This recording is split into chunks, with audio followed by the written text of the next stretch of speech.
Welcome to the Makpar Cybersecurity Forum video podcast series, designed to provide federal agency leaders with all of the strategic tools that they need to develop the strongest possible cybersecurity postures today and well into the future. And today, once again, we're joined by Mustafa Lutfi, who's an InfoSec consultant at Makpar, who will discuss how to prevent being a victim of the next attack. And Mustafa, thanks for joining us again. Oh, thank you for having me. Always a pleasure. Yeah, likewise. So let's jump right in. So what is the next threat on the horizon for government agencies?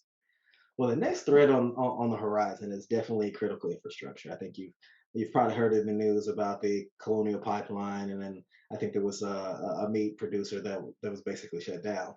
Um, you know, if there are attackers in any of our critical infrastructure that could wreak havoc upon, you're not necessarily just your computers or your data, but also human life.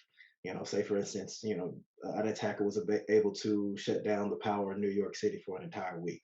That would that's something that we wouldn't even be able to fathom. It would probably take martial law to take to handle that. So there's a lot of different ways that an attacker can get into this critical infrastructure, and it's imperative that we actually you know put the resources to actually uh, secure in our critical infrastructure. Yeah, and that's perfect segue into my next question, Mustafa. So what can agencies actually do to prepare themselves for this?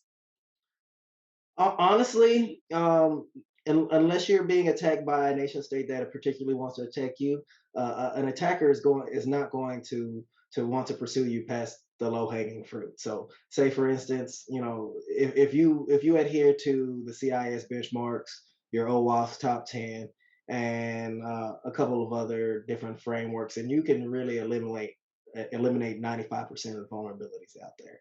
So really just taking, due diligence. NIST cybersecurity framework is actually a basic framework that organizations can take to have a basic cybersecurity policies and procedures and a cybersecurity program that will, like I said, eliminate 90 to 95% of low-hanging fruit vulnerabilities. Excellent. And always for our last question, how can industry help? Industry can help by pushing security to the forefront. I mean, honestly, you hear about it on the news, but I don't think the the the the necessity or the push for security is there.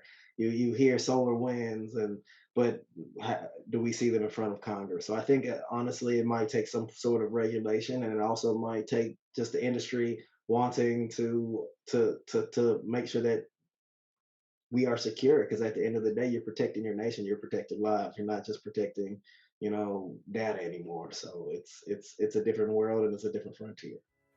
That's great. And this concludes this Makpar Cybersecurity Forum video podcast interview with Mustafa Lutfi, who's an InfoSec consultant at Makpar. And as you heard, he was kind enough to discuss how to prevent being the victim of the next attack. And Mustafa, as always, thanks for joining us. Thank you.